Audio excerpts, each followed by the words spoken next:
Warning: the following content contains language that may be inappropriate for younger viewers. Viewer discretion is strongly advised.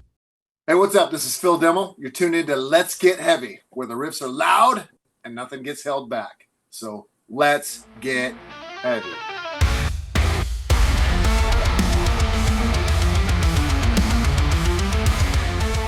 Hello everyone, welcome to the Let's Get Heavy podcast, where we like to dive deep into riffs, roots and raw energy of the heavy scene. Tonight we've got a very special edition of the podcast because we have returned live and we're streaming. We're joined by a band who are doing something genuinely unique, in my opinion, blending Gaelic language and culture and fusing it with metalcore and even hints of some new metal. I'm not even going to attempt to pronounce their song titles. I've already had this conversation with Colin, who you'll meet very shortly, because I can't pronounce shit. So I'm not even going to attempt. But they are basically rattling chests and proving that Gaelic belongs in the pit, in my opinion. So, without further ado, guys, please join myself in welcoming Colin and Stuart to the stream. Welcome, guys. How are you? Can I, Stevie? That was an incredible introduction. I feel like, you just made this sound really serious and really important. I try my best. I try my best, mate.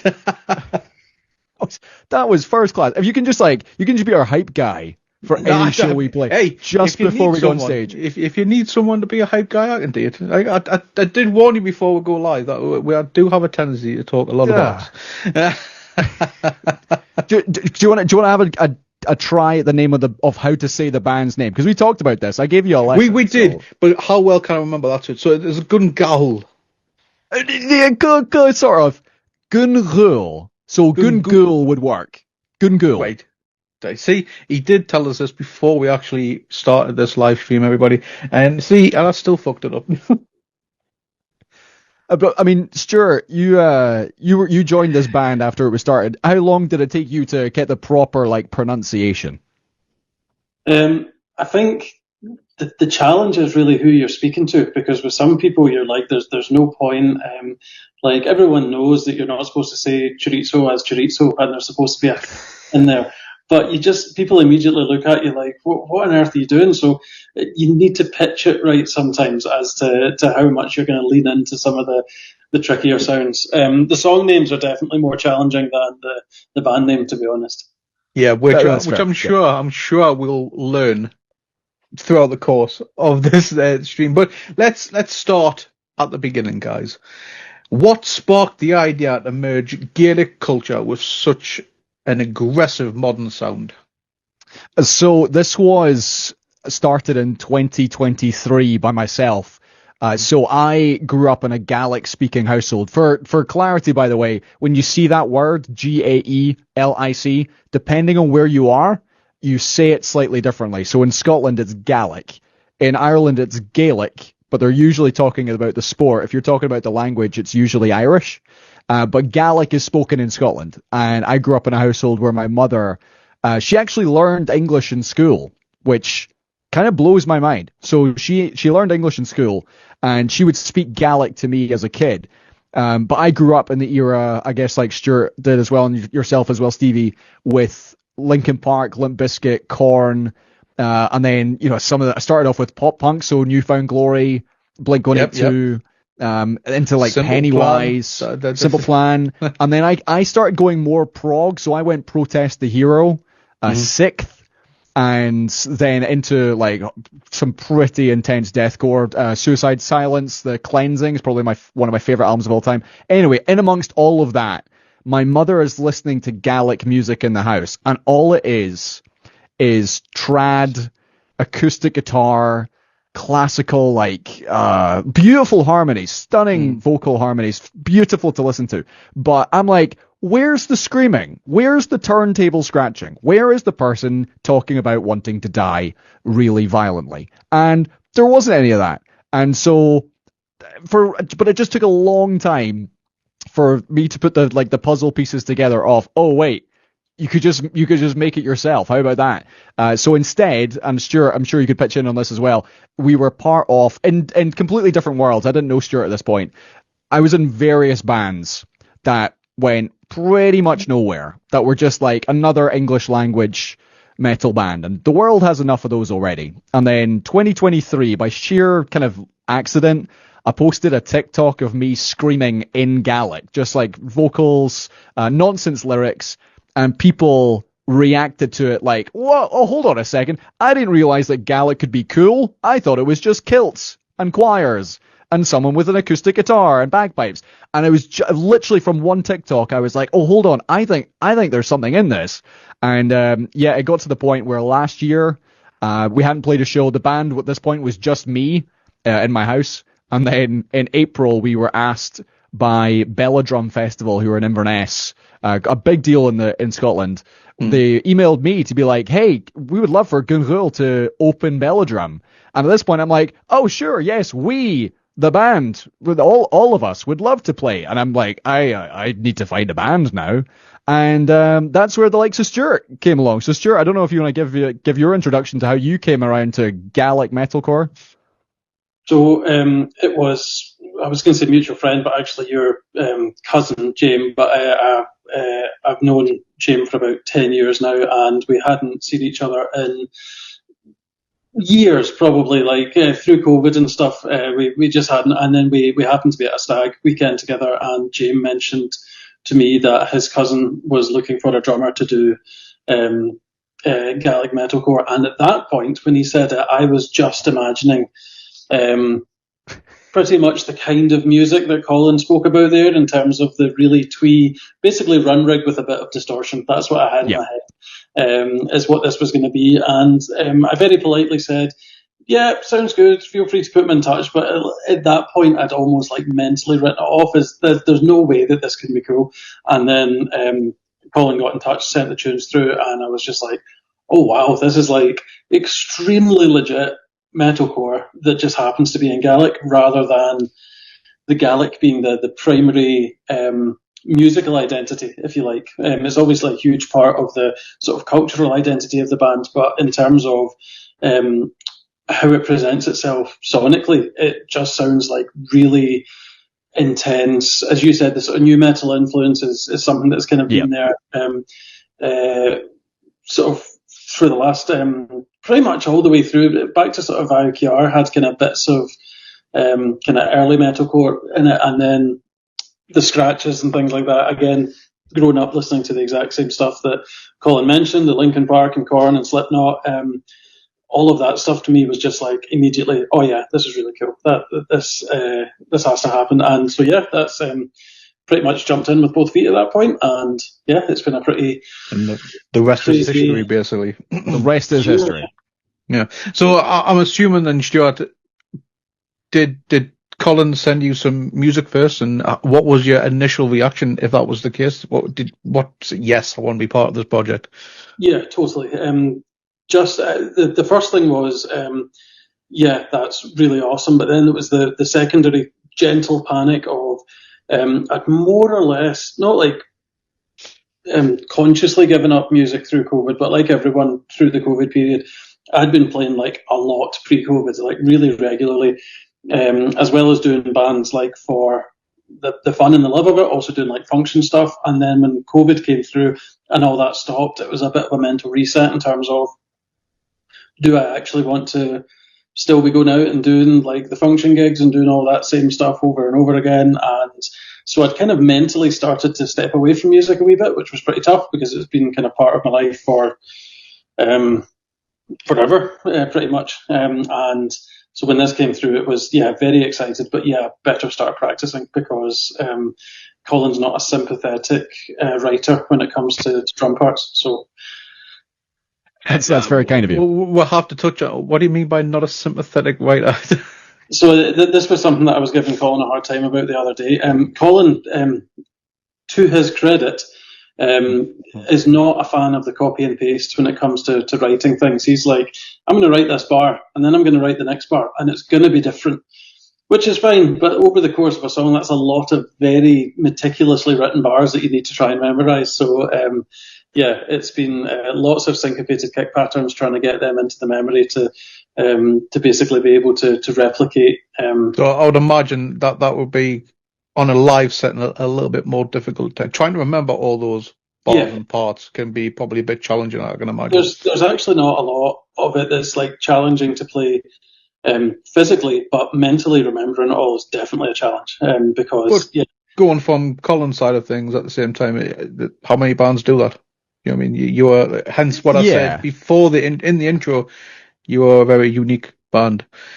So it's something. If you played Dorochatus, which was the second song just before we went live, and that song is a very good example of the kind of writing that I do, or the sort of songs that Gun Ghaol does really well, which is it's very rare that if there's like a cool part of a song, it's very rare that I will repeat it, because the things I really like about the music I listen to is like a cool moment, but it only happens once, because I think if you just repeat it again and again, you begin to lose the sort of like, oh, that was fun. That was a really fun section. And I get you need to have a little bit of like repeatability with choruses, with song structure, kind of a little bit of that. But at the same time, if you have just these little moments, particularly at the end of Dorochatus, it's the only part of that set of that song which has that section.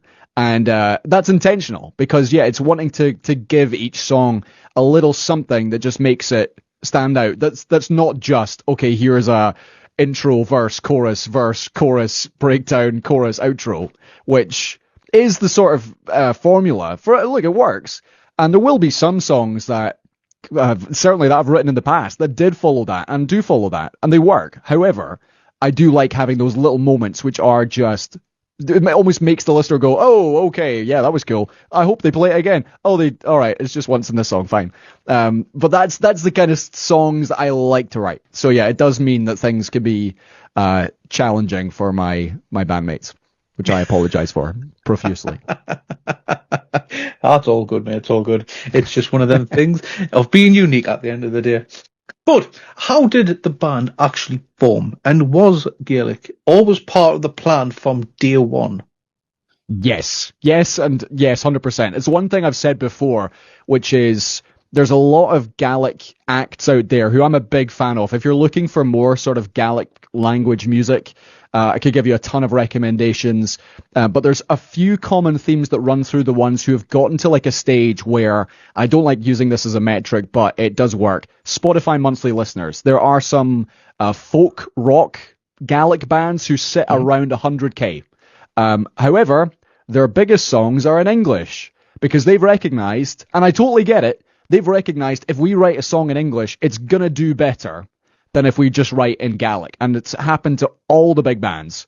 Runrig, who are arguably, in fact, not even arguably, who are the most famous Gaelic export. They had songs in the UK top 40 in the 80s and 90s in Gaelic and in English.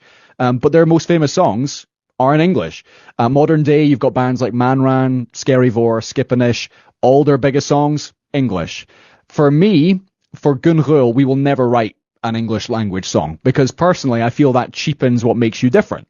And I refuse to do it. I refuse to write anything in English. So the idea of Gun Ghaol, and it will always be the case, Gaelic is the core identity, because it is, number one, we are the only act in the world who's doing this in heavy music. There's no other Gaelic language heavy metal act who are only writing in Gaelic, and there's certainly none in metalcore. We're the only ones. I would love to be able to say at some point we were the first, because there's been more who have joined. But currently we're the only ones. And so, I refuse to do that. I refuse to make that kind of almost like a cop-out of, all right, we can get to another level if we write in English. No, don't want to do it. And it's a reflection of, sure, it's the uniqueness, it's the feeling of this band has got its own little corner, and it can absolutely expand. I've said this to Stuart and the guys before. If you look at bands like The Who, and I mean the Mongolian bands, not the WHO, not the World Health Organization, and also Alien Weaponry, who I think are Maori. That's correct. And they're Shepherd's Reign as well. They're also Maori. Yep.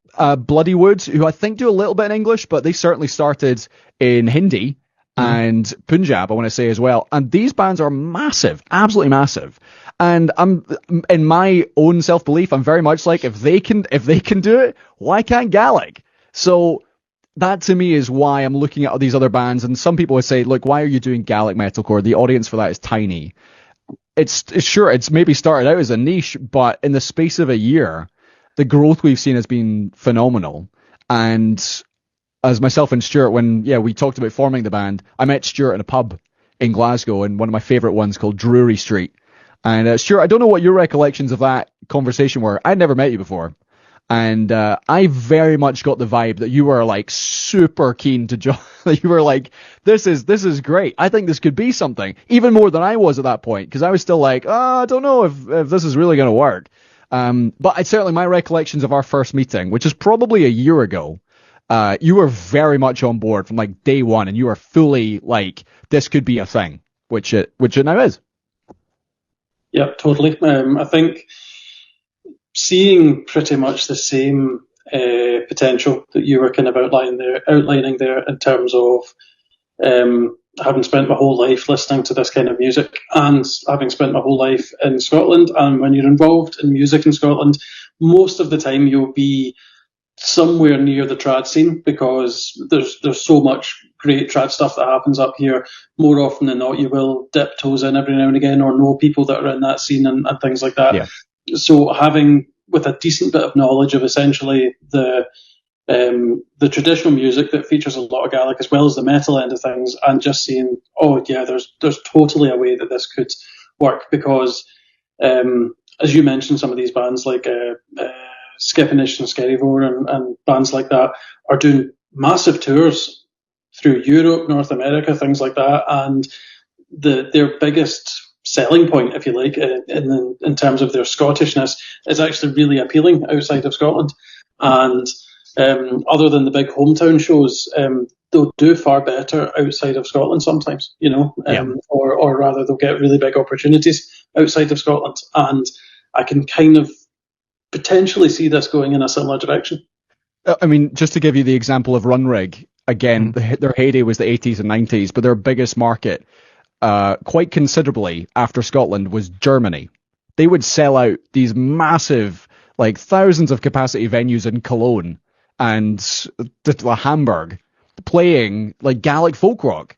And so, spot on. Like, it's not just, you need to understand Gaelic, or you need to have an interest in it. You don't, because I listen to baby metal. Stevie, you were mentioning you went to see baby metal. I don't speak Japanese, but their songs are great, and I can enjoy it without having to understand it. Gangnam Style is a great song. I don't speak Korean, but it's more than just the song. It's more than the language. It's this music is so enjoyable, and that's where absolutely having that Celtic influence helps. Could not agree more. And you've mentioned some of my Alien Weaponry is probably one of my top 10 favorite bands of all time. They are absolutely brilliant. And again, you mentioned Bloody Wood, and you can even mention Rammstein, of course, in that list as well. Yeah, of course. And I love how all these bands are blending their own personal cultures within the music as well, because it gives a sense of uniqueness as well, and it feels a bit more personal. And you get to learn something else. You get to learn something through the music as well. You're not just listening, this is a fucking sick riff. This will break your necks in a mosh pit, as well as it's educating you as well. So that's what I absolutely love about what you guys are doing. So more power to you, and I hope you keep going with it and go really far with it. But what does performing in Gaelic allow you to express that English doesn't? Joe Heist is what we'd say for good question. Joe Heist. There's certain things in Gaelic that cannot be expressed in English. They don't have direct translations. But the same is true vice versa as well. So, for example, this maybe reflects Scottish culture. There's no Gaelic word for hug. So there's no exact word. You have to say, put my arms around. So things like that. It's, maybe a reflection of the Highlanders, maybe not so much huggers, but that's a good example of what I mean. So in the same way, there's some Gaelic words and phrases that English doesn't have. A good example would be Cianalis. Cianalis is akin to like homesickness, but it's much stronger. It's almost like a longing. So people would say ha Cianalis on him, which is you're looking to like a home or perhaps a place you grew up, and you feel this almost this draw towards it. It's a beautiful word and a really lovely sensation that, yeah, Gaelic has, English does not have a direct equivalent. And so the same is true of performing in Gaelic. There's certain things you can say that don't really translate in English, but the other thing, and you've pointed this out yourself, Stevie, is the education you can do when you're performing in both Gaelic and English. Because most of what I say, Stuart, you can correct me on this, I think most of what I say is still English when we're playing. Because no one there, like we played a show in Glasgow on Sunday, and as I always do, I was like, do we have any Gaelic speakers in the house? And no one there spoke Gaelic. Not a single person. And so that's why I'm like, look, there's no point in me trying to do this entire set, the spoken bit, in Gaelic, because literally the only person who's understanding me is the people who are behind me. So let's just do this in English, but I can still do some words and phrases that people will understand. So for example, if I shout the word shoot is come on. And so it's one word rather than two. So shoot, which you'll often hear me scream at a show, and that is like a come on, like come at me. Other words like see, which is jump. So there's loads of different phrases. Even when I'm like I did this on Sunday, nya tri keth, there's like a kick in for all right, we're about to go wild here. It's very obvious I'm counting in Gaelic. So nya tri keth, things like that, which I'll put into a set. It's not the dominant language because, like I say, sometimes you're playing a show and no one there speaks the language at all. So what's the point? But you can still sprinkle in some words and phrases. Stuart, I don't know how much you can hear from the back of the room when I'm babbling on in between songs, but would you agree? It's mainly English? Hard for me to admit how little of the vocals I have in my in-ears, but yeah, I think it's kind of varied, and I think you naturally pitch it to when you've got a sense of the kind of proportion of the room that might be engaged in it. So the doing Dorn Sair over in Ireland in autumn last year, the entire set, or one of the things they asked is that the entire set, both in terms of the music and the chat in between, was in Gaelic in our case and Irish for the other bands that were there, and that was really cool. That was really great from our perspective because it basically meant we were listening to you give the whole thing end to end in Gaelic, and weirdly for me, the time I see more of the conversations happening is at merch afterwards. We've been really lucky to have fairly busy merch queues after the sets for most of the gigs we played, and that tends to be when the Gaelic speakers will come out of the woodwork a wee bit, particularly the one at the Hut and Pint. You had like a big queue of people waiting to speak a bit of Gaelic to you, and some of them were like having a conversation. Some of them it was just like that initial little sentence of the kind of making a bit of an effort. And I think there is a big drive in Scotland at the moment to learn the language. I think there are more people, correct me if I'm wrong, Colin, but I think there are more people learning it now than there has been in a long time, or making an effort to learn it. Ever. And that kind of shows, and I think, as you said, for a lot of people who are learning it, it's good for them to have more modern reference points than, because obviously a lot of Gaelic culture going back through time is very much rooted in this kind of more traditional, particularly the music, more around the traditional end of things. But people who either happen to be into heavy music or just appreciate there's something that's pretty much the opposite of all other Gaelic music out there, it does seem to draw them in, which is really cool. Can I just do you speak much Gaelic yourself? Sorry, as an aside, sorry, I can see Psychotech in the chat was saying, look at the hand tattoo. Just FYI, if you're ever thinking of getting a hand tattoo, let's make Colin big screen. And you don't like the pain, then don't get a palm tattoo, because that palm tattoo was probably the most painful thing I've ever experienced in my life. It's been done twice. The front of the hand was still pretty gnarly, but the palm absolutely awful. I would only get it if you have like a design that goes around the palm, which this one does. So yeah, highly recommend hand tattoos, but palm tattoo, think twice. Not for me. I'll not go past the wrist. That's just the way I am. That's smart. Sorry, Stu. Do you speak much Gaelic yourself?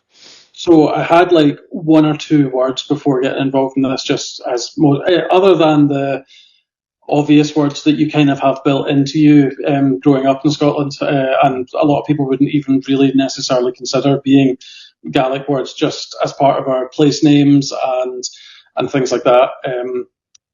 Loch's a really good example, as being a Gaelic word that not just people in the UK, but people come from all over the world, and they don't realise that that's Gaelic that they're speaking by saying that. Loads of crazy place names up here where we start learning about a Gaelic, all of a sudden the place names mean something rather than just an awkward collection of consonants and vowels that don't really seem to go together. But I've been learning as hard as I can since getting involved in this, because as has Finlay, the bass player, because we both chatted early on in terms of we really don't want to let the side down here in terms of not being able to engage with us and just say, oh no, that's not our bag at all, we're just here for the music. So we're both consciously really trying to improve and learn as much as we can. And because I would imagine this isn't a kind of a language that you would learn in school normally, is it? I would imagine you just had to learn this all in your own spare time. Yeah.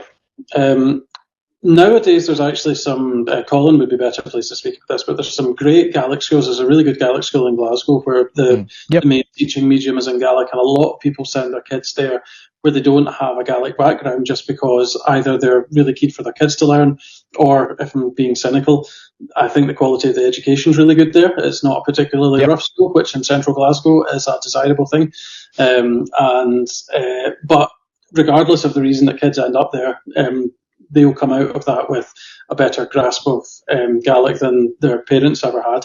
And I really hope that it does return to mainstream education, because my son's at primary school right now and he does bits of French and Spanish, just like someone comes in and teaches him that. But there's not a single consideration to have Gaelic involved, which, when you start looking at it from this perspective, does seem pretty odd. If I could jump in on that one, because my nephew is in Inverness, so about 2.5 hours north of here, and he goes to what's called a Gaelic medium school. So every subject is taught in Gaelic. The daily conversations with teachers, with pupils, are in Gaelic, and he's learning English as he goes. His spelling in English right now is not great.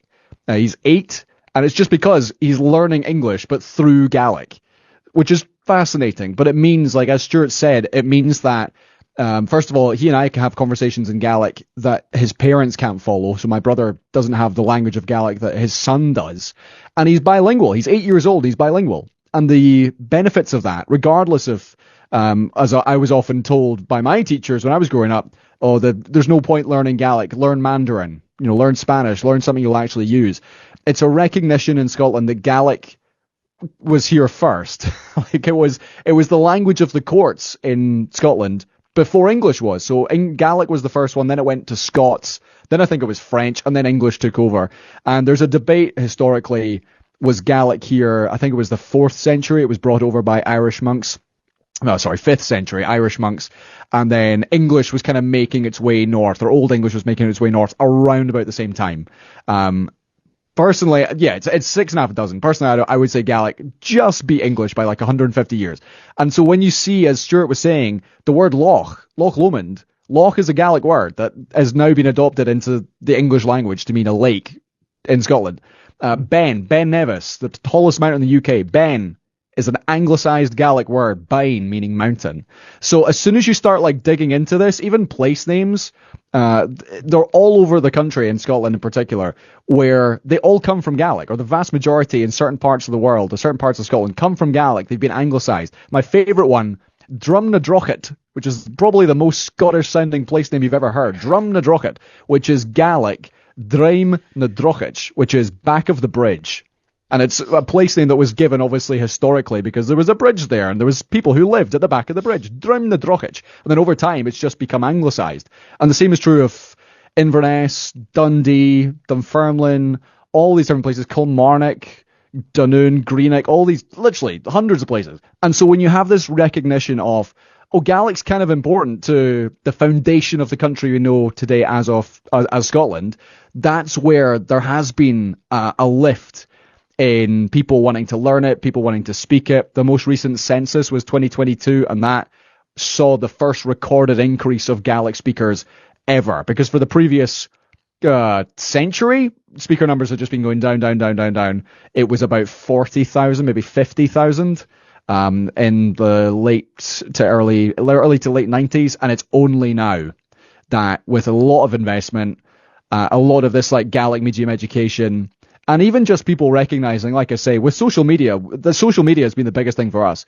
where people in Alaska and Vermont, and someone who came over from the Netherlands to our most recent show, who just decided to learn Gaelic, and they were looking for a band that they could, like we talked about at the start, that has heavy, it's a heavy band, but it's in Gaelic, and suddenly they find us, and we're connecting with people all over the world in ways that even 10 years ago I don't think we could have done. So I'm very fortunate. I'm very thankful for even TikTok, because TikTok is kind of where this band started, and it's just meant that people all over the world, if Fuganach, can find Gaelic and can find Gaelic metalcore. Wow, mate. When I started this stream tonight, I didn't think I was going to get a history lesson. I'm not going to lie. That was brilliant. Which probably should have advertised this a little bit differently. We just got a mad Scottish history lesson there. Yeah, that was. I could keep going, but I will not. I will stop. It's quite all right, mate. It's quite all right. Do not worry about it. I enjoy the passion. I can feel it, and I absolutely love it. I love it when bands get passionate about what they are doing, and it's all I want at the end of the day. But are there any Gaelic phrases or concepts that naturally lend themselves into metalcore's intensity? That's another excellent question, Stevie. I'm very impressed. Usually people are just like, hey, I've got to do my research, mate. I've got to do tell us about research. the band. You're like, okay, right, cool, yeah, no worries. It's like, what? Any words or phrases that lend themselves to heavy music? Do you know what's interesting is in Gaelic, emotions are felt either on you or in you. So it's very different to English, where you'd say, I am hungry. In Gaelic and in Irish as well, you would say, Han tacrus orem, which is the hunger is on me. So there's no equivalent of I am hungry. It's the hunger is on me. The same is true for thirsty. Han paig orem, the thirst is on me. And so you can have a lot of fun with that sort of concept of even things like anger. The anger is on me rather than I'm angry. And things like that, even describing somebody. If I said to Stuart, how na damadan, I'm saying, Stuart, you are in your idiot. As in, you're an idiot. Which, of course, I would never say, Stuart. But it's a demonstration Listen of... to him, Stuart. He's just jealous, not bad, mate. I'm just giving an example, Stuart. I'm kidding. Don't beat me up tomorrow. A very specific example. Sorry. Do you know what I'll do, Stuart? I'll change the name because this is more appropriate. Finlay, how na damadan. Right, Finlay our bassist. So, Finlay, how na damadan, you are in your idiot. It's a way of saying you're an idiot. And so, similarly, things like what you are as a person, even your profession, you are in it rather than you are. Like, you are an idiot. You are in your idiot. So you can have a lot of fun with those sort of concepts that in English, again, you just don't have. And there's been some of that in the lyrics and in, the live stuff where it's things that translate very well, but it's the people who can actually understand it who would recognize, that's a slightly different way of putting it than you would have done in English. So, yeah, that's a very good question. I never really thought of it like that, but that's my go-to, which is the way you feel emotion is a little different, and that makes it almost more intense. Try and get these bands to think on your feet. I know it's a little bit difficult. Stevie, all I need to think about is does this riff go 0-1-0-1 or does it go 1-0-1-0? Because that's all I need to know. And then once I'm listening to that, I just need do I need a neck brace afterwards? Because you should be putting some sort of fucking disclaimer on these songs, guys. I'm just saying, you need to put some sort of disclaimer. Oh, me neck's a bit sore. Bang over's real, but people don't realise bang over's real. Telling me.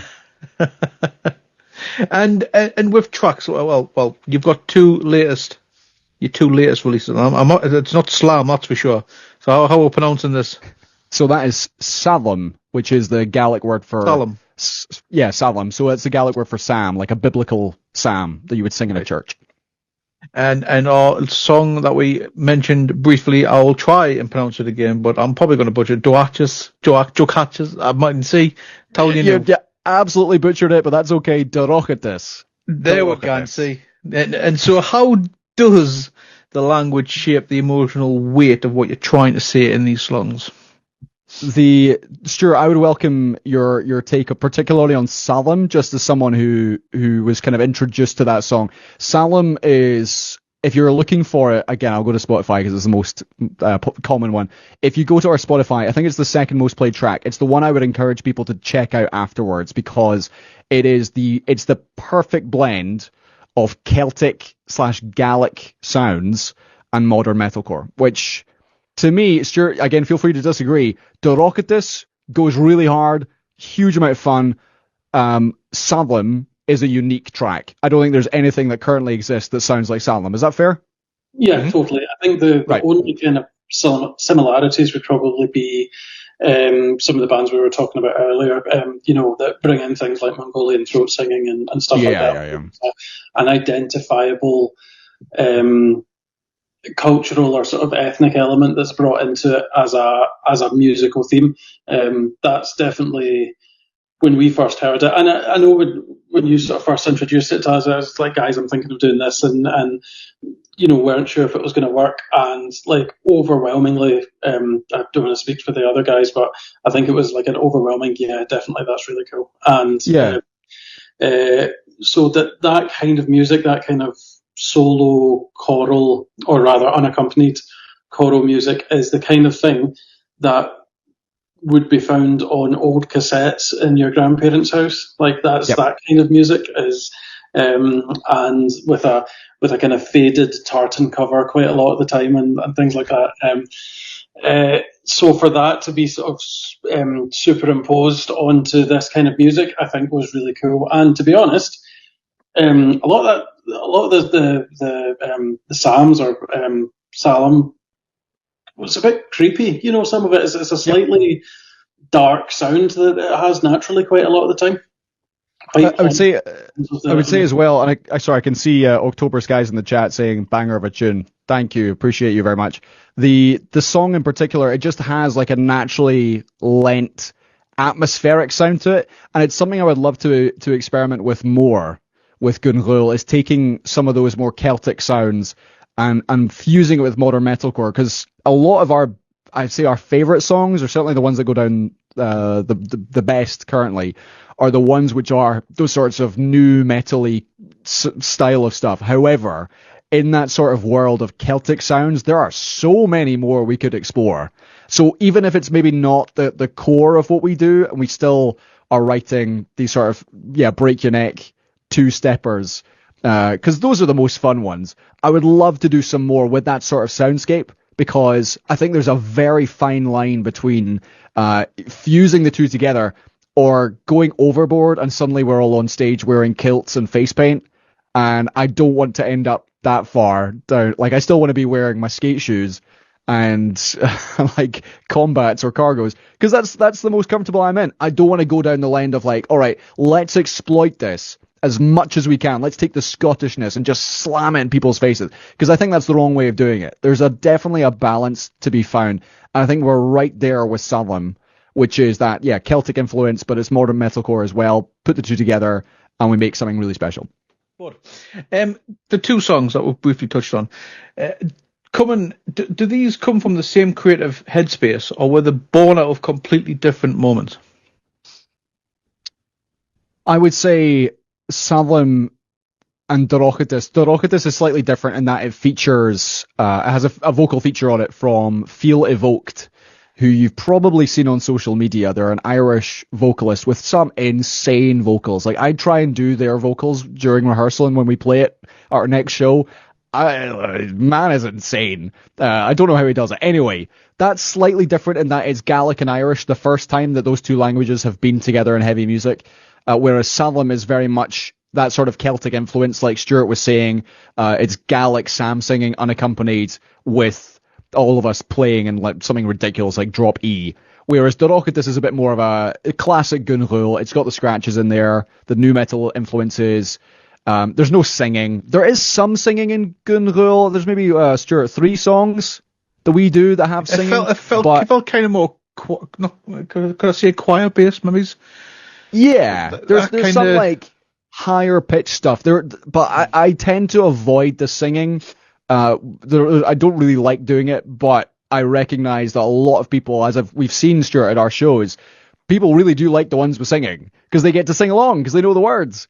Whereas it's more difficult to scream at the same time as me. So there's a balance between the two. And I would say to your question, Salvam and Tarocatus, they're sonically quite different, but I feel like they're a great example. Those 2 songs, again, they're the top of the Spotify if you want to check it out. They're a great example of what Gun Ghaol is and what Gun Ghaol will continue to be, certainly over the next 18 months as we gear up to release another album. Stuart, I don't know, what do you think? Do you think that's a good example of like what we do? Yeah, I think what you're saying is right about the songs with singing, and I think it's difficult because I think naturally we tend to be drawn as a band to the heavier ones. We tend to enjoy them the most. Yeah. But then when you're playing and you do something like Tog Jabala for Varkiar, and you get that kind of crowd reaction, which is a kind of relatively new thing for me as well. So although I've played in bands forever, I've never really played in bands where anyone other than your mates know the songs. This it was really strange the first time. It was. I looked up from drums and saw people singing, whether or not they knew what they were singing, but they were singing. So yeah, I think it's just going to be a case of forcing Findlay to do the cleans if we need to. That will solve the problem. Yeah, what we have found, Stevie, is particularly what Stuart is referencing. We played our first show in Glasgow in November, and I think 3 songs in, we're playing a song called Saushias, and that chorus is very much like a call and response. So I will scream like an opening line, and then the bassist or the sort of chorus is Saushias, Saushias. It's a little bit of a melody, and we realized, 3 songs in, I could hear people screaming Saushias back at us. And that, like Stuart has said, that's never happened before. And that was our first time playing in Glasgow, and already people knew the words. And that sort of experience of, even as someone who goes to shows all the time, I really enjoy the parts where I get to like join in or like scream a chorus or scream like a pre-breakdown line. And so being mindful of that, because it's the kind of music I enjoy, but it does mean that an audience can get involved as well. I do think that's part of it, is finding small places where they can join in, whether that's a singable chorus or, in this case, which I think we'll probably do more of, that sort of short phrases that everyone loves to join in because they know that bit. They don't know the 8-line verses, but they do know the 2 words in the chorus. So yell that as loud as you can. And do these tracks hint at a direction you're heading next, or are they just standalone experiments? Well, Stevie, you get this exclusive. We are releasing an unofficial Scotland World Cup song on May 15th. That's not been made public anywhere, so you're getting it first. So Friday, 15th of May, it will be also the very first World Cup song in Gaelic. It's never been done before. And of course it's metalcore as well. And the thing that I wanted to do with the song was just have fun with it. Like, we filmed the music video last week with Stuart's son and his friends, and it was just a bit chaos. I don't know, Stuart. It was a bit mad, wasn't it? It was wonderful chaos. It was. There was a lot of sugar injected later on, which made matters worse. But yeah, it was really, really good. As someone who is a massive football fan and grew up watching World Cups, for anyone who's not into football, Scotland are playing in the World Cup this year. It's the first time they've done it in 28 years. And I was very much like, all right, I love Scotland. I love football. This is the first time Scotland have reached the World Cup in 28 years. It might not happen again, or if it is another 28 years, I'll be 60. So let's just write this silly little song and put it out. And it's a lot of fun. Like, it's a good example, again, of what Gun Ghaol does, which is this sort of, like, fast-paced, new metalcore-ish. And this one does have a chorus, because I'm like, look, if anyone from the Scotland team are going to play this, it needs to have some singing. It can't just be a 3-minute breakdown. Like, it's progressively slower. Because there's other songs for that. So that's coming out Friday, 15th of May, with a video as well. And that's going to be a lot of fun. We've also got a cover of a Runrig song, which is Alba. It's featuring a bunch of other Gaelic artists who I really enjoy. That one's a bit more mellow, shall we say. It's just our interpretation of that song, and that one is more for our Gaelic audience. It's less about like. Are you going to try and submit it to the actual team? Out of curiosity.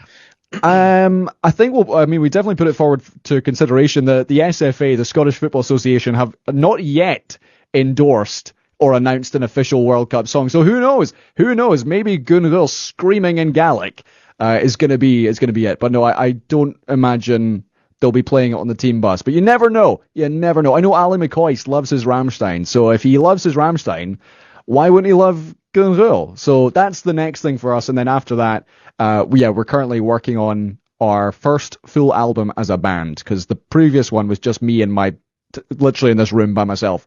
Whereas this one's a bit more collaborative of like, hey, what do you think about this demo? What do you think about that? And Finlay, you should do some actual vocals on this one. That's not just me all the time. So I'm really looking forward to that. We're currently in the sort of demo stage. We're gonna clip this segment for TikTok and Instagram Reels. We'll send it to Ali McCoist and say, "How, please, Ali, how listen to at least play it on the fucking bus."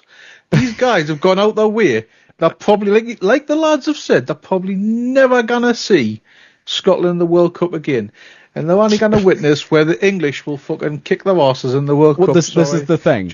England are much better than Scotland are. It makes me very sad. Although technically, I could, if I had any football ability whatsoever, I could play for England because my dad is from London. So just think what could have been, Stevie. I could have been at the World Cup for England this year. You could have been writing an English song for the World Cup.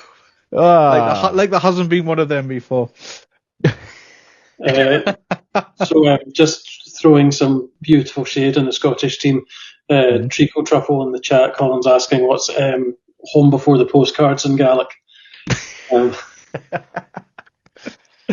would be something like Dachi Mustanik and Karsten Jalav, something like that. So that would be home before the arrival of the cards of pictures. Yep. So if you haven't have guessed, Treacle is from Glasgow as well. Oh, wonderful! Mirvaljoch. It's whether he speaks Gaelic, I haven't got a clue. And if he does, he's kept that pretty quiet. So.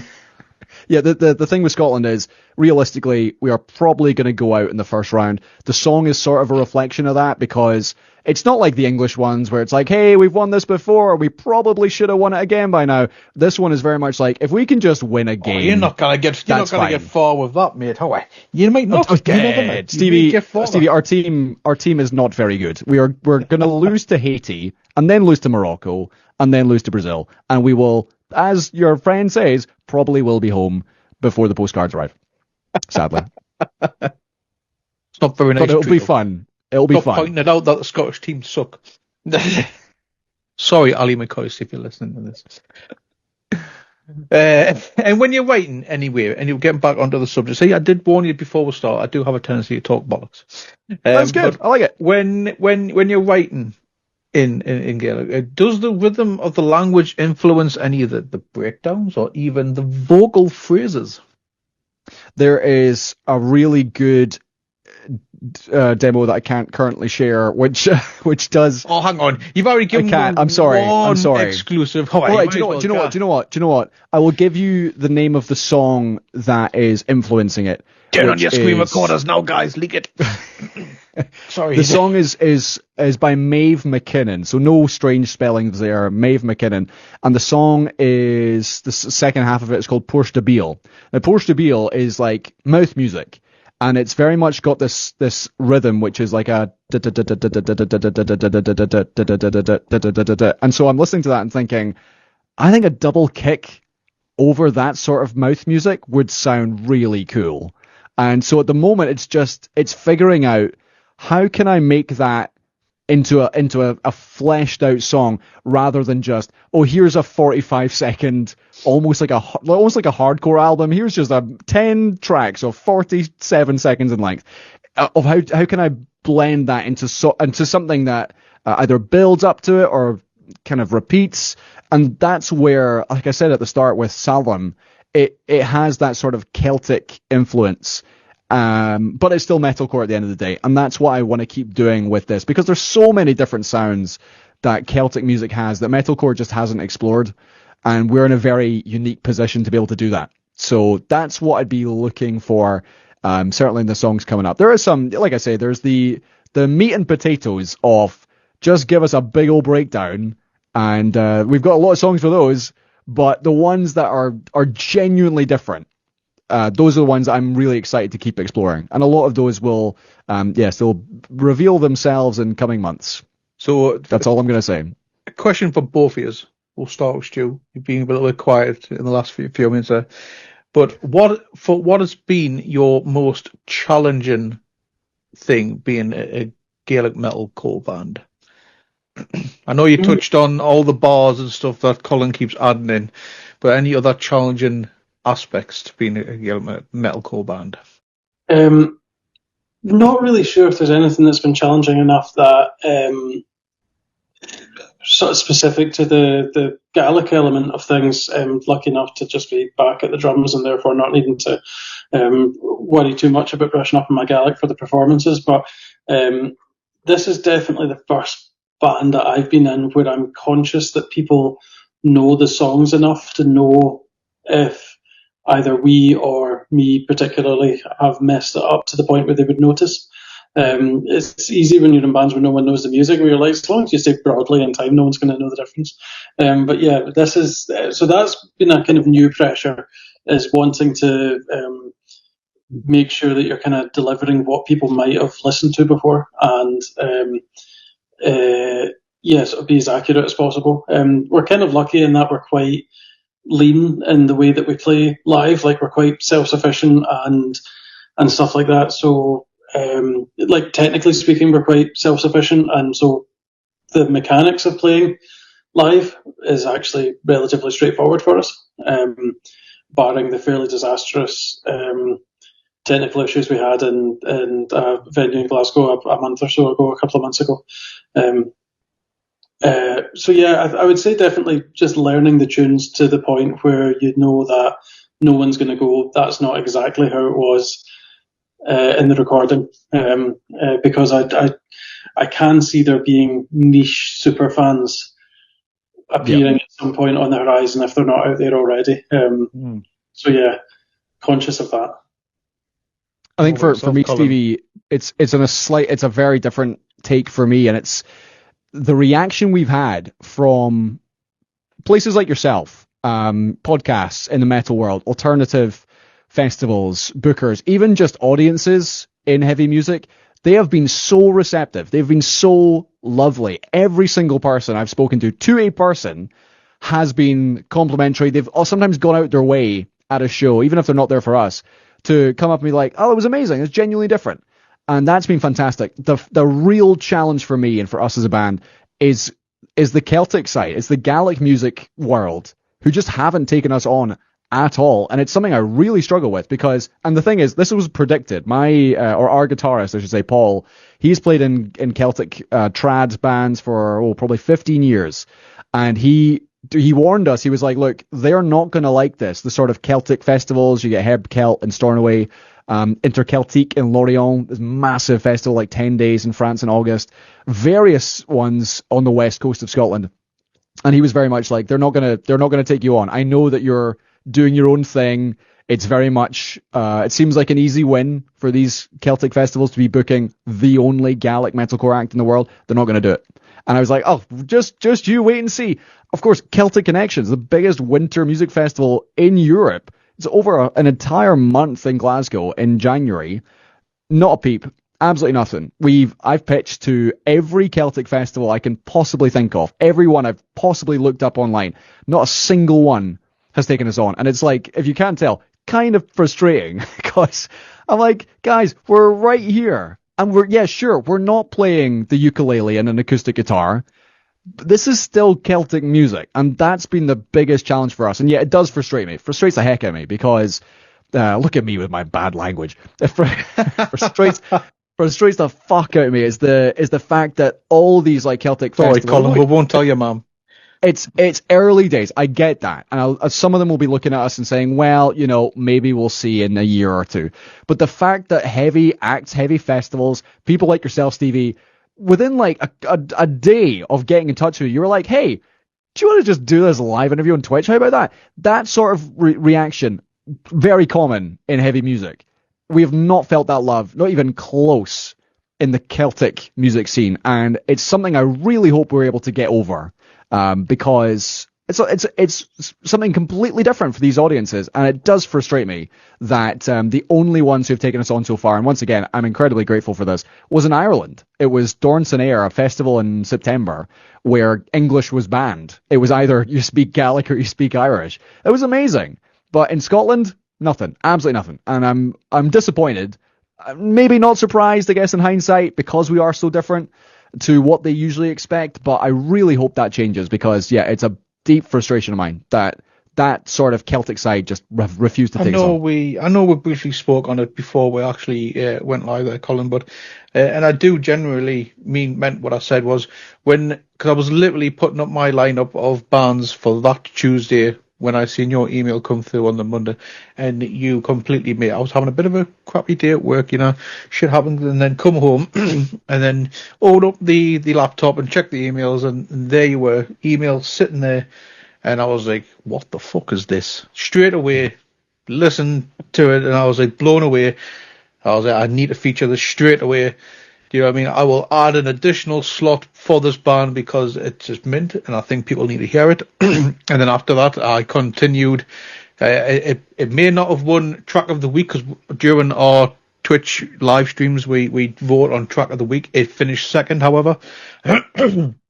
The people who watch live voted as a second, and it was a strong song, and it wasn't by much. But for me personally, I've been just spamming the shit out of the band musically. Nice. It's always blasting in my car, and I'm always, have you checked these guys? You're a metalcore fan here, have you checked these out? Do you know what I mean? So honestly, you made my night on that Monday when you dropped me that email. And like I say, I know you were reaching out for a potential Heavy Fest slot. I'm just gutted that we did fill it just before you emailed. I wish you had emailed a couple of weeks prior. I would have had. There's always next year in an absolute heartbeat. But yes, you're 100%.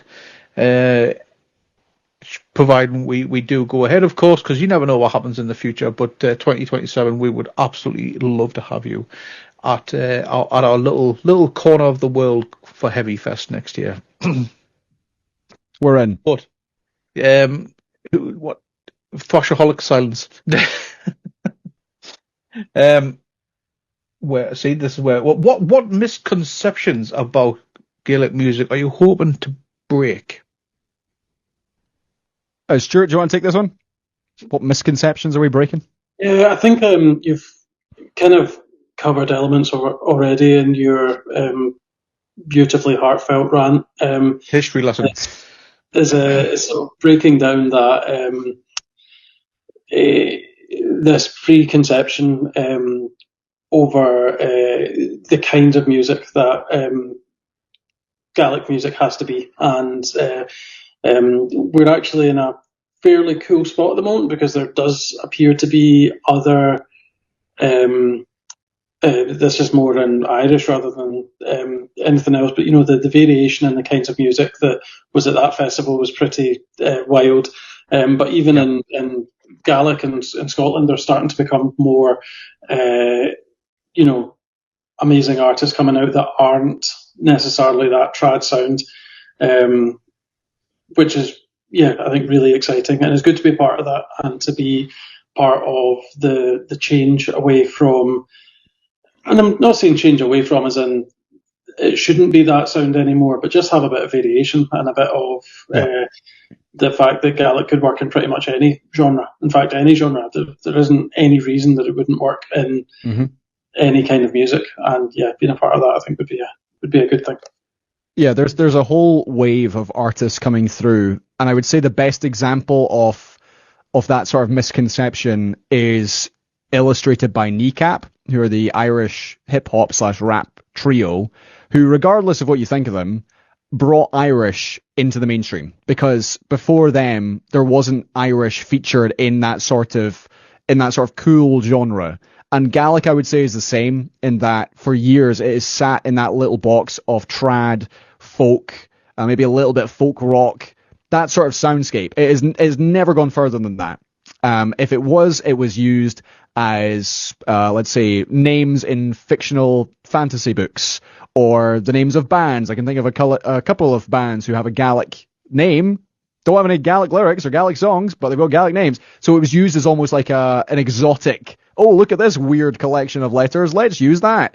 And so, as Stuart says, being able to bring this into something that people go, oh, hold on a second, Gaelic can do this, that's really refreshing. There's an artist who's just coming through as a rapper who is called Lemonade. So it's like lemonade, slightly different spelling. And she's just released a Gaelic hip-hop track, which has never been done before. And once again, it's blowing up because people are looking at this and hearing it and going like, wait, Gaelic is in hip-hop? I've never heard that before.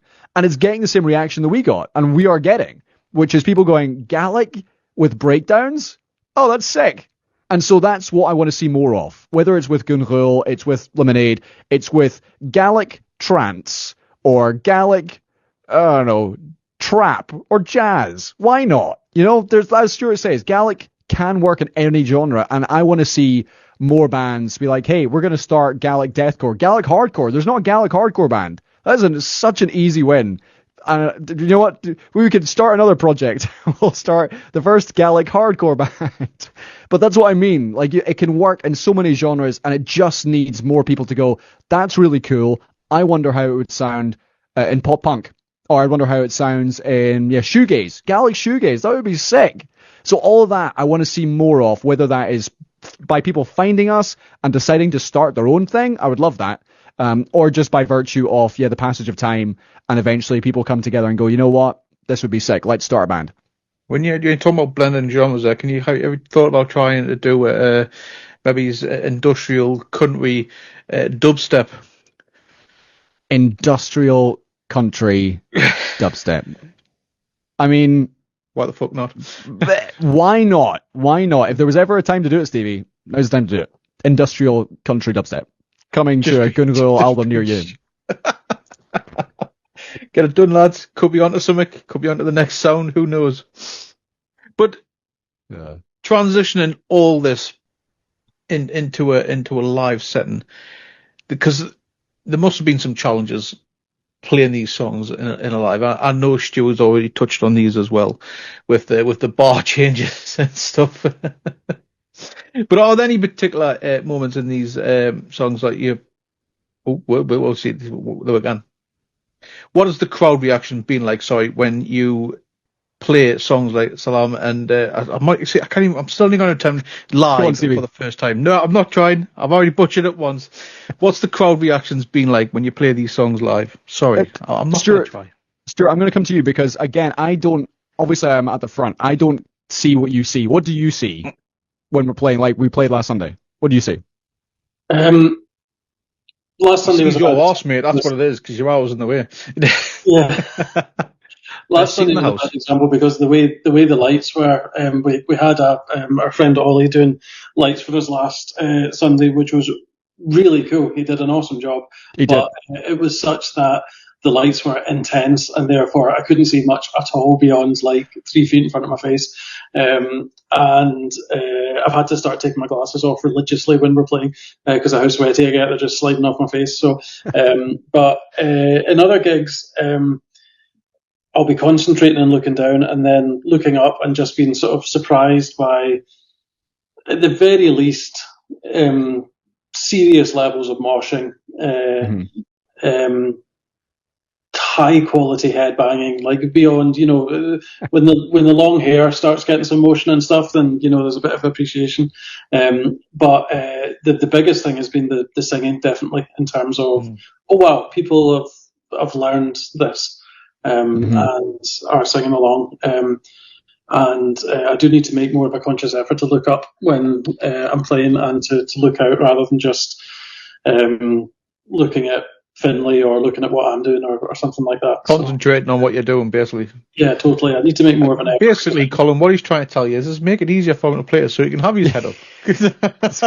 Do you know what? I'm just going to write 4 on the floor from now on. It's just going to be a boom, cha, boom, cha. So now you can just have a great time. We want to see his face. So the chorus is the chorus of the World Cup song is in that sort of vein. It's simpler, yeah. That's true.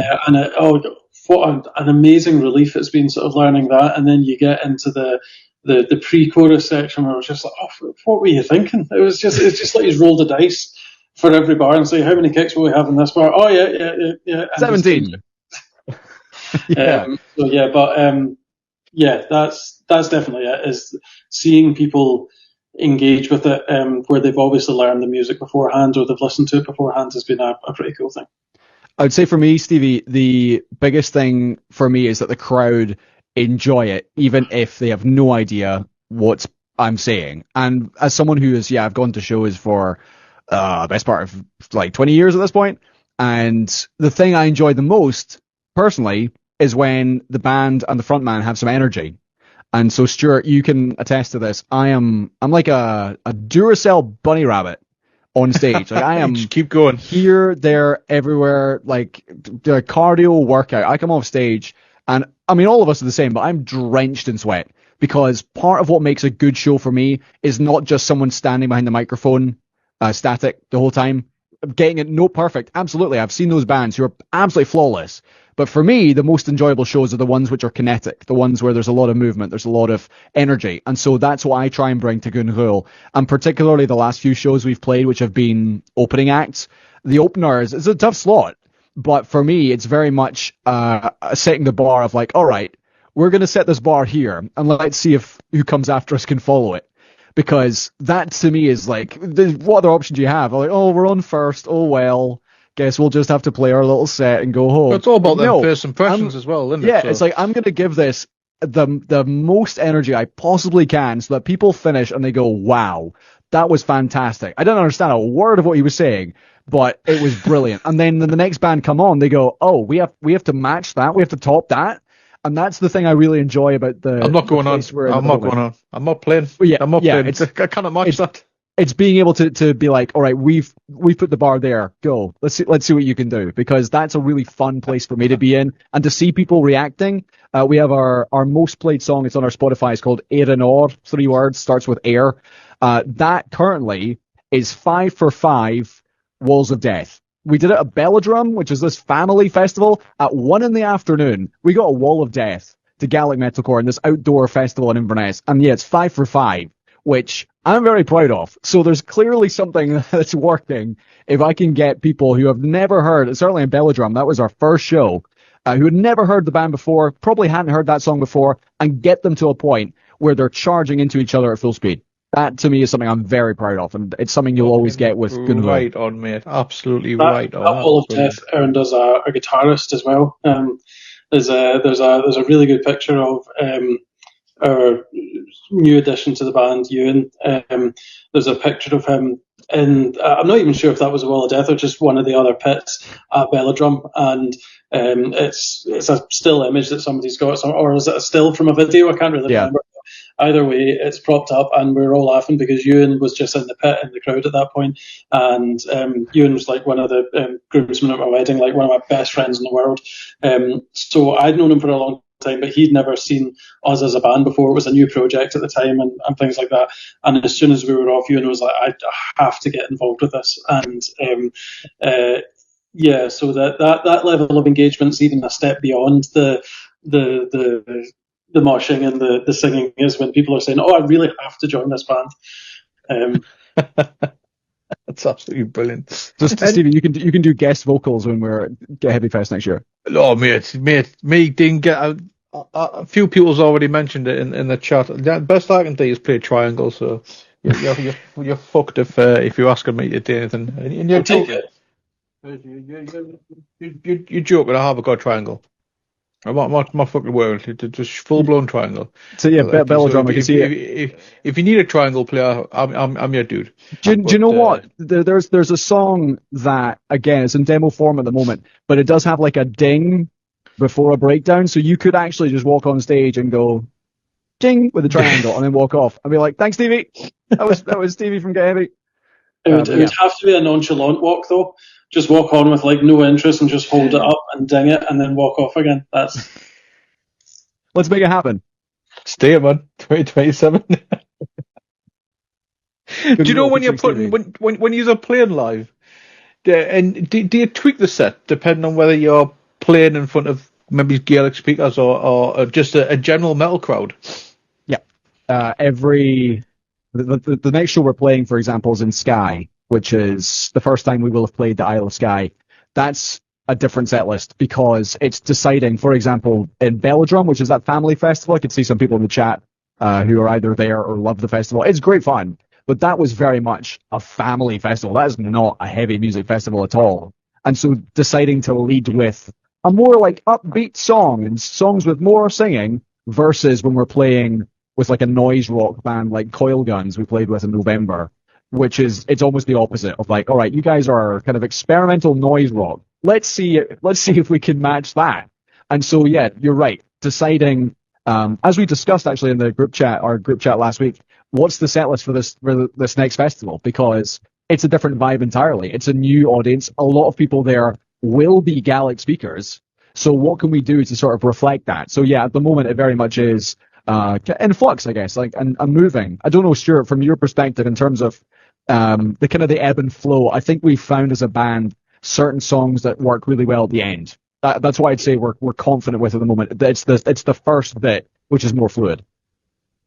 Yeah, totally. And I think it's making sure for you particularly that we don't peak too early in terms of the cleans, because it gets a point where you can just keep screaming, but if you've been going for it for 40 minutes and then all of a sudden we ask you to do a clean chorus, it's that's not cool. So yeah, weighing the set in that direction a bit I think is going to be important, but still having the right dynamic flow.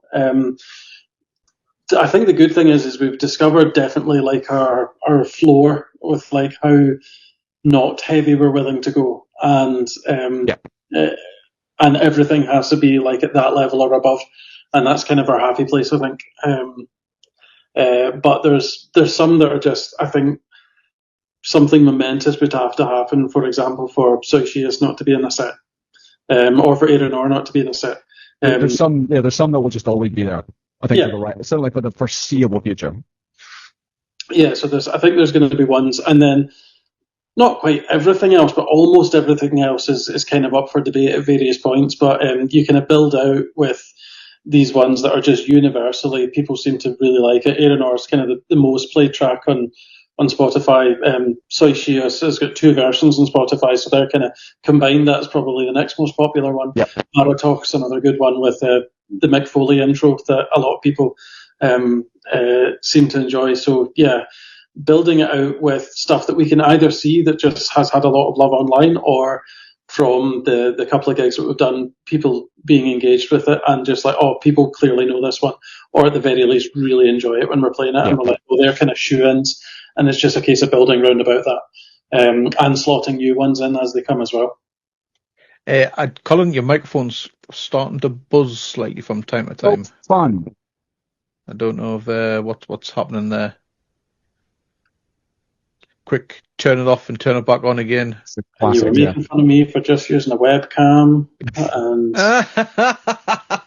didn't have my Canon 5D and my key lights, and just a webcam and a torch sitting on my desk. I can see. Luke in the chat was saying, I'm in Aberdeen, I'd love to see you up there. Well, look, just saying, Sunday, 8th November, get it in your diary. There might be a show on that day, Sunday, 8th November. They may not. They cannot confirm, not deny. Yeah. But because we've obviously explored a lot of history on the band, and I've talked your ears off for quite well. We're going on for like nearly an hour and a half now, roughly, guys. But I'm probably imagine you're probably sick of the sight of myself. But before we open up to viewer questions, because they're the ones who answer the real questions, not me. What is actually next for the band? physically next we are playing Dún Ruin Festival, which is the very first metalcore festival in the Highlands. That is happening on the Isle of Skye on May 15th and May 16th. But it's not just us. It is like a kind of creme de la creme, who's who of up-and-coming UK metalcore. So from Scotland, there's us, Below the Neck, From Tyranny and Atlantic Rift. And then from England/Wales, there is Echelon, Overthrown, Divinitas, and Rosenbridge. So these are like 8 bands in total, and we're all sort of circa the same sort of stage and getting to that point of like people are like, oh yeah, I've heard of those guys, rather than just like, these are 8 bands that no one has ever heard of. It's like, no, these guys have been kind of making waves in their own part of the world. So that's next up. The song comes out on Friday, 15th of May. And as I've just mentioned with Luke there, we are on the verge of announcing our very first headline tour, woo, which is going to be 6 dates in Scotland. Our biggest challenge, though, as I said to you, Stevie, before we started, is we want to start playing shows down south. But the challenge is getting in front of promoters who are like, you know what, sure, why not? Why not you guys come down and open for us in Birmingham? Because we're an unknown quantity for a lot of these promoters. So having people either come and see us, or and even just making connections like we will at Sky with these English bands to be like, hey, guys from Echelon, you seem really sound. How about you take us on tour when you do a tour in England? We'll support you. How about that? That sort of thing, I think, will be a good way of getting us to places like London, Liverpool, Manchester, and of course, the Northeast, Newcastle, where we believe we can work anywhere. And we just need to find those doors where people are willing to just open them a smidge, and then we'll kick them down, but in Gaelic and very politely. Which is one of the reasons why we... Not just saying this because of part of the world that you're in, but Newcastle's always been kind of fairly high on the hit list.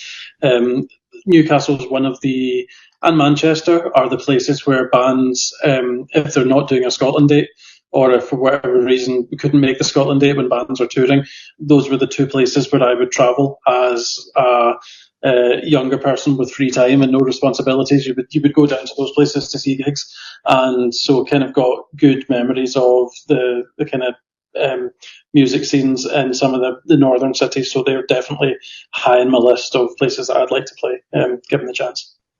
I mean, I've said this quite a lot of times on live stream. I love the Scottish scene in general.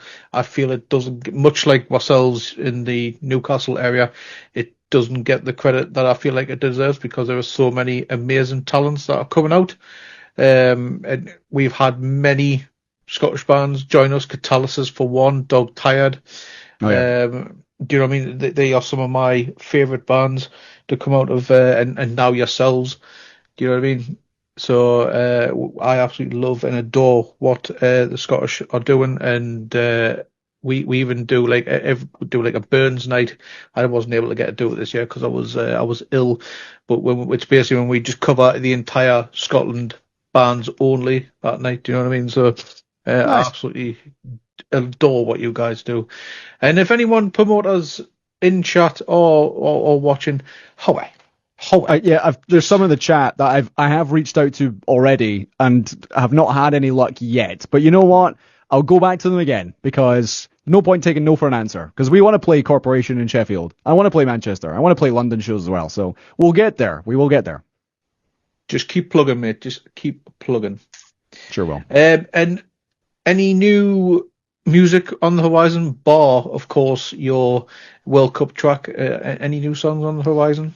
Yeah, depending on the stage at which some of these demos get to, we will hopefully have something else late summer, which would be the start of this like album rollout, which the goal is to have that basically on like vinyls or CDs or tape cassettes or, I don't know, binary code by the time we're playing that headline tour in November, so people can actually buy it, and we'll have a bunch of new songs in that set list.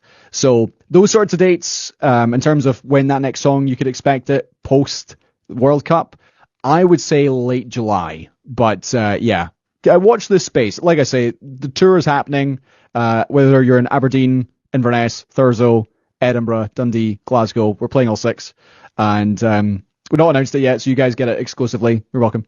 And that's happening. That's in the diary. Whereas the exact date of the next song, sometime in the summer. That's what I can say. Nice. So for those who are watching live on Twitch at this moment in time, if you want your questions, start submitting them now, and I'll have them read out. But while you are in the most of typing, and I don't know if I'm pronouncing this right, but I tried my best.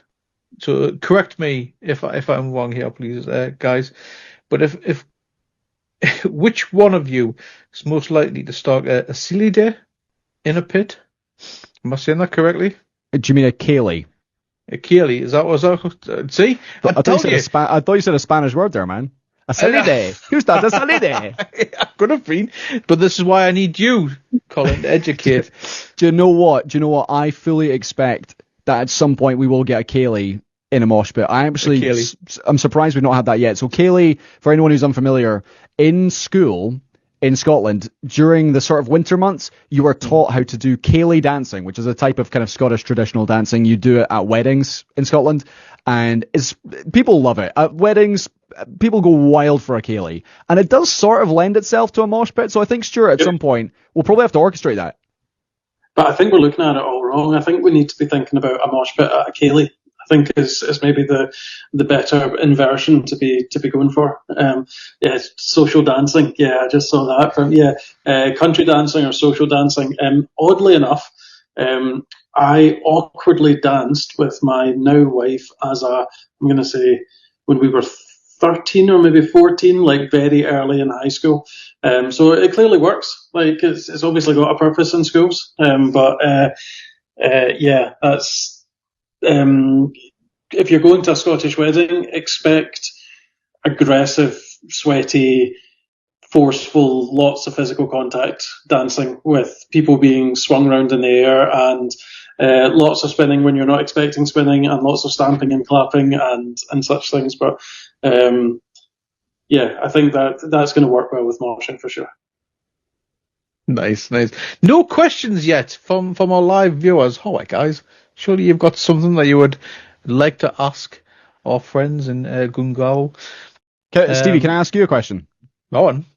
Why do you keep doing this? Like, this is episode 111? Like, what keeps you going with this? Because that's a lot of episodes, man. My primary focus is I have been an avid metal fan for as long as I can remember, mate. Probably mid-teens. It's a genre of music that has given me everything, and it's never asked for anything back. It just constantly gives. Whether it's riffs, vocals, whatever, do you know what I mean? And it's given me a sense of community, brotherhood. I've never had I'm an only child. I haven't got any brothers or sisters, like blood, but community-wise, I have gained not just I've gained a massive family community-wise through. Because of it, I've met so many amazing people. People are considered friends for life, brothers, sisters.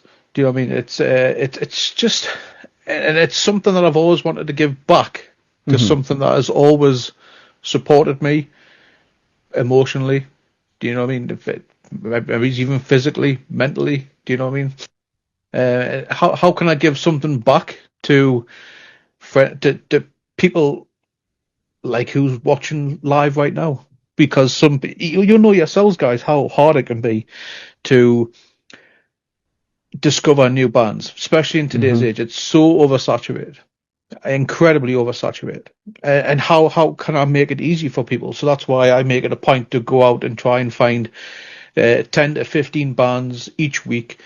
Try and be unique about it and have different bands every week. And we've done it for 5 years.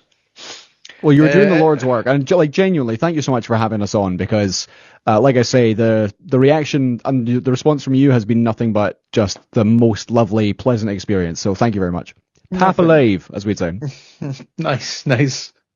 But it's literally because I love metal. Do you know what I mean? I just absolutely love it. I can't get enough of it. I'm not one of these, my metal's better than your metal. I love all forms of it. Every single form that you can think of, I absolutely love it. I can't get enough of it. And if it sounds awesome, then I'm all for it. And just fucking love metal, man. What can I say? Can I answer some of these questions because I can see them coming in, and some of these are great. So what have we actually got? What is what we got here? I'll start with Psychotech. So Psychotech said if you're doing a cover of a non-Gaelic song during a set, that would be neat. We already are. Stuart, what's the cover that we currently do? So we are doing Jaishal, which is a cover of Chapel Rowan's Hot to Go. Chapel Rowan's Hot to Go in Gaelic. It's fun. It's a lot of fun. That's one of the more sweaty songs in the set for sure. That one's pretty full on. Really, really good. I think the chorus is probably I'm not saying the only recognisable part, but the chorus is like a pretty good version of the original. People would get that that's what we're trying to do. The verses are a good bit of insanity. But yeah, the other element of Psychotech's question is there a Gaelic equivalent of Bleh? Interestingly, Bleh spelled Blegh. That could easily be a Gaelic word. So that's like classic. True. That's classic Gaelic spelling. I would say Psychotech, the closest equivalent you can get is actually Arf Arf, which in Gaelic is Ov Ov, which it features in Marav Talk, but not very prominently. Doesn't the band already do Arf Arf? Arf Arf is Knocked Loose's thing. Yeah. So it could like that as well, to be fair. Yeah, of course. Matt Honeycutt just barking constantly during a set. So Ov Ov would be the closest thing to Arf Arf. And Luke was asking if you could play with a bigger name band, who would it be? Stuart, I've got mine already, but for you, Stuart, I'll let you think about it. For me, I would love to one day play with an Alpha Wolf or Northlane. That sort of Australian metalcore. Alpha Wolf are a big influence for me. Northlane, big influence as well. And so that sort of almost like synthy new metalcore, I think that would be a fantastic show. If we ever got to the stage of playing with one of those, that would be incredible. So, Stuart, what would yours be? I'll sort of steal something in your vein. Polaris would be really cool in a similar vein. That kind of Australian. Australians are great at pumping out like really good modern metalcore, actually. That we're actually going to the Polaris and I Prevail tour that's happening later in the year. So either of them would be pretty cool.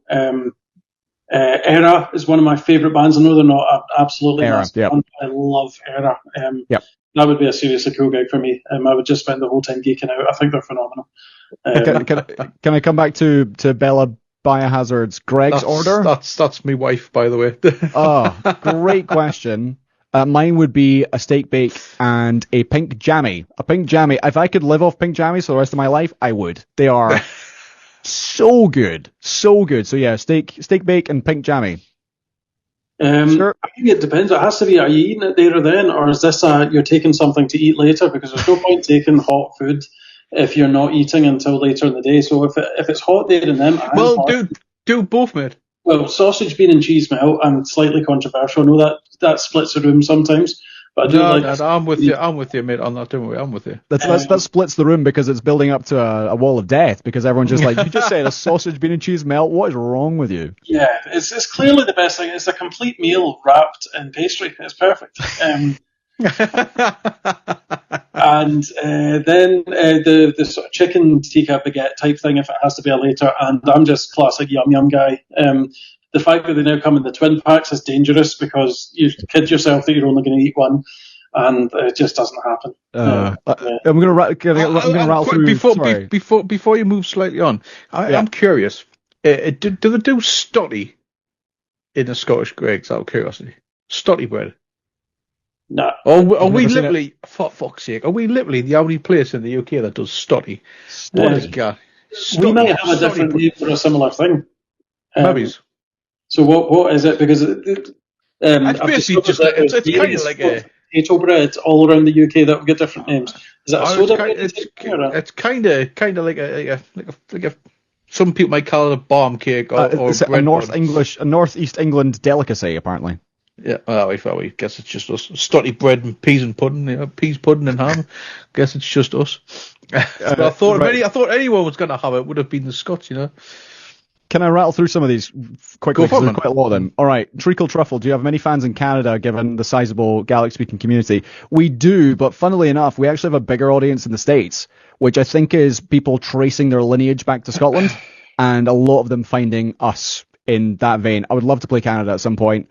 I'm hopeful, and I believe that one day we will get to do that. So that would be fun. Next one. There's someone who's written a question in Gaelic. Who's That's that? cool. Well, talk Gina saying, "Can you keishtachim ach bianachken vum as a fall line?" Someone from Poland. Wow. Says, "I don't have a question, but greetings or blessings out of Poland." That's awesome. Very cool. Psychotech, love to see Gun Ghaol collaborate with Alluvite. Alluvite, I don't know if I'm saying that right for a start. That would be fun. They're massive. So that would be very much us getting in front of a lot of eyeballs. So that would be fun. And let's see something else. What would be your ideal Scottish-based bands tour package? Oof. Well, we are going to do this tour with Scottish-based bands. So there are a few I would recommend. We are playing with Trauma Bonds in Dundee and in Edinburgh. They are Dundee-based sort of hardcore metalcore.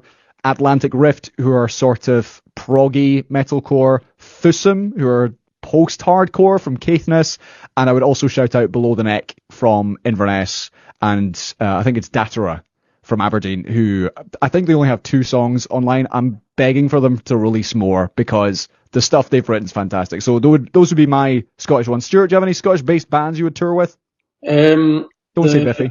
Kakihara was a really that was a fun show. Kakihara, yeah. Love Kakihara. Those guys are good because they don't particularly need a venue. They'll just sit up on the floor, like whatever venue they're in, they're playing on the floor. That's the kind of vibe. In terms of other Scottish-based bands, like that are kind of realistic, I think you've kind of covered it off. I think that's the kind of the ones to go for. Green Sea Cow saying, "Can you talk about the islands tattoo on your neck? I saw it at the gig." I'm not sure if you can see this on camera. I'll see if I can go sideways. But I have islands tattooed on my neck, which is the Isle of Lewis and the Isle of Harris. It goes down to Uist, which is like West Coast, Western Isles. The reason I have that is because I spent most of my childhood, my happy childhood memories on those islands. It's where my mother is from. It's where half my family is from. It's where our guitarist, Paul, is from. And they mean a lot to me. And so, yeah, got them tattooed on my neck, which my mother hates. Despite the fact I was like, "Mum, I literally got the islands you were born and raised on tattooed on me." She was like, "But why did you have to get it on your neck? Couldn't you have just put it somewhere that no one could see it?" So, yeah, thanks, Mum. So, We'll do 2 more. What Bella Biohazard?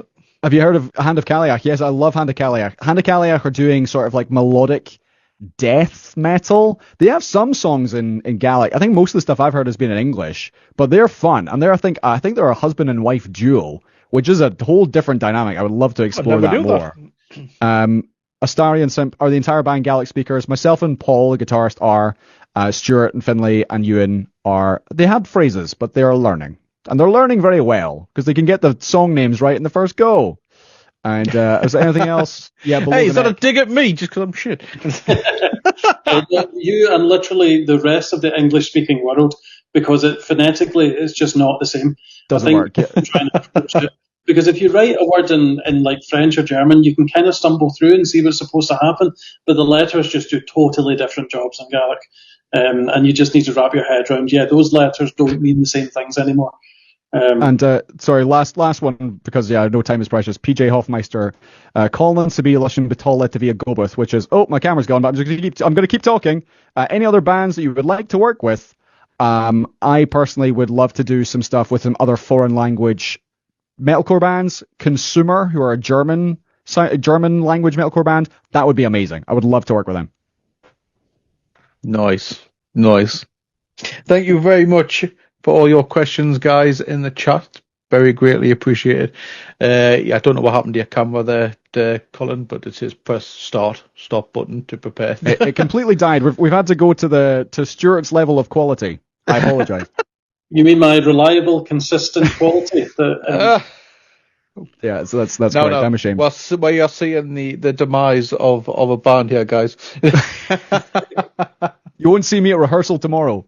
Like Ashwell said earlier on, he said you'll probably find a a drumstick hitting you in the back of the head at some point. What the fuck's that? You need to stand still enough, to be fair. That's the challenge. Guys are always moving. Target practice, mate. That's what you need. Right, anyway, guys, thank you so much for your free time this evening. I know you are all busy bees, but I'm going to leave you with our Get Heavy creed, which is the rules of the pit, or the rules for life. When someone falls, we pick them up. Thank you so much for your time, guys. Appreciate it.